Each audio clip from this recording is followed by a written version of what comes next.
Chers amis journalistes, chers invités, chers frères et sœurs, bonjour. Ce 22 décembre 2023, notre parti, les démocrates réformateurs ISL, tiendra son premier congrès ordinaire à Dakar, au Stadium Marius Ndiaye. À cette occasion, notre parti, conformément aux procédés démocratiques qui régissent son fonctionnement et son organisation, organisera les renouvellements des instances jeunes et femmes, adoptera les textes du parti, élira son président, investira le candidat Amadou Ba et rendra un vibrant hommage au président Macky Sall pour service rendu à la nation. Ce congrès, qui se tient dans un contexte préélectoral, à 3 mois de l'élection présidentielle de notre pays, dans une situation nationale et sous-régionale marquée par des enjeux politiques, économiques et sécuritaires et d'une importance capitale, et aura la lourde responsabilité, à travers ses congressistes, de désigner les hommes et les femmes qui devraient conduire la marche de notre grande formation politique pour le prochain quinquennat. Pour rappel, notre parti a été créé dans un contexte de lutte et de refus pour plus de démocratie interne dans les partis politiques, le 7 mai 2016, par le leader politique Modou Diagne Fada, accompagné de grands responsables libéraux, membres du comité directeur du PDS, avec comme ambition d'opérer des réformes dans les textes du dit parti et son programme fondamental. C'est pourquoi dans son organisation et son fonctionnement, le LDR-ISL se veut démocratique et compte offrir un bel exemple à ses militants.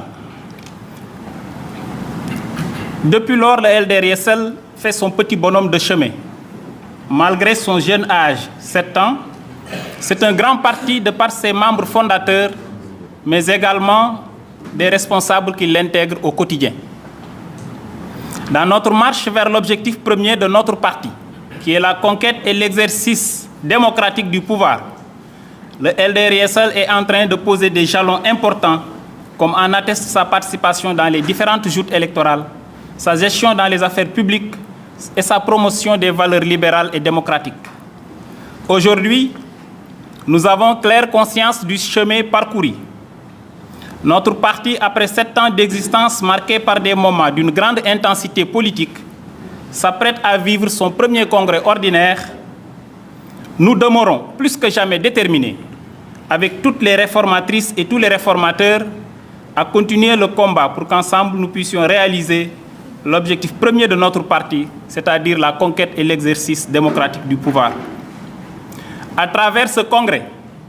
notre parti veut se conformer aux lois et règlements qui régissent le fonctionnement des partis politiques au Sénégal, mais également mettre nos militants à l'épreuve de la démocratie. Cette dévolution des responsabilités politiques à travers des élections contribue à la promotion des valeurs démocratiques et replace les instances des partis politiques ainsi que les militants qui les animent au cœur des processus de prise de décision. C'est une occasion pour le LDR-ISL de promouvoir la démocratie interne et d'offrir un bel exemple aux jeunesses politiques en quête de formation. Conformément aux dispositions statutaires de notre parti, ce congrès traduit notre attachement solennel aux valeurs libérales démocratiques, au respect des libertés individuelles et collectives, à la consolidation d'un état de droit et à l'égal accès de tous les citoyens à l'exercice du pouvoir à tous les niveaux. Au sortir de ce congrès,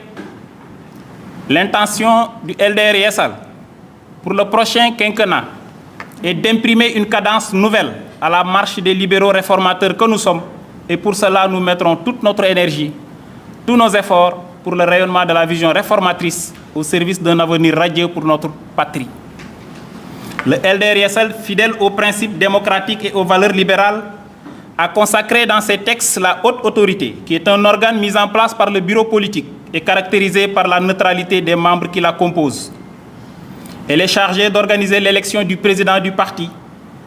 les scrutins pour la dévolution des responsabilités politiques dans le parti et veille à leur régularité, leur transparence et examine les réclamations. Comme indiqué ci-dessus, cette rencontre de l'organe suprême du parti permettra aux congressistes de procéder à l'adoption des textes du parti en tenant compte des amendements des congressistes, à l'élection du président du parti où nous avons enregistré la candidature du président Mamadou Diagne Fada, candidat à sa propre succession, les dépôts se poursuivront jusqu'au mercredi, 3 jours avant le congrès. À l'élection de la présidente des femmes réformatrices, où la commission de supervision a enregistré 3 dossiers de candidature, à savoir notre sœur Awadja, qui est la présidente des femmes du département de Goudomp et première vice-présidente de la Fédération des femmes réformatrices. Il y a également la candidature de notre sœur Sohra Sall, présidente des femmes du département de Pikine et deuxième vice-présidente de la Fédération des femmes réformatrices. Et notre sœur Ndeye Ndambao Faye, présidente des femmes du département de Guédiawaye et chargée de l'organisation dans la Fédération des femmes réformatrices. À l'élection du président de la Fédération des jeunesses réformatrices, FJR, la commission a enregistré 5 candidatures, à savoir notre frère Babacar Faye, président de la section communale de Gandiaye dans la Fédération départementale de Kaolack et vice-président chargé des structures internes de la Fédération des jeunesses réformatrices. La candidature de notre frère Doudou Diouf, président de la section communale de Thiadiaye dans la Fédération départementale de Mbour, vice-président chargé des étudiants dans la Fédération des jeunesses réformatrices et coordonnateur des élèves et étudiants réformateurs de Dakar.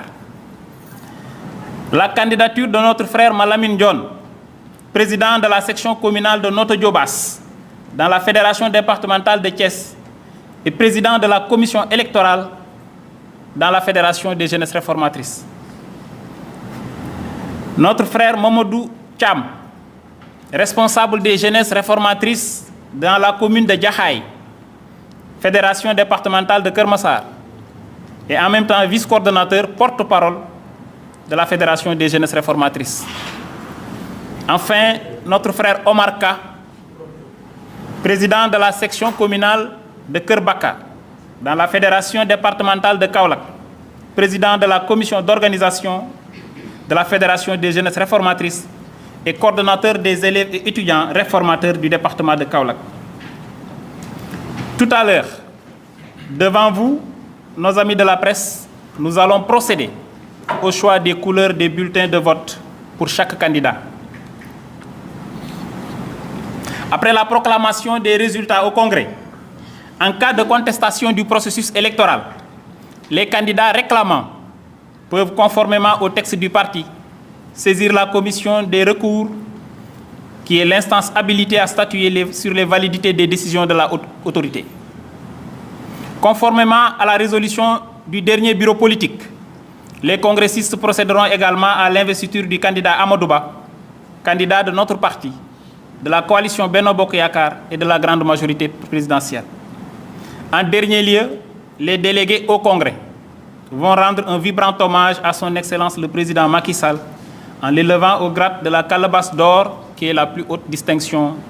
de notre parti. Fait à Dakar le 16 décembre 2023. Merci de votre aimable attention.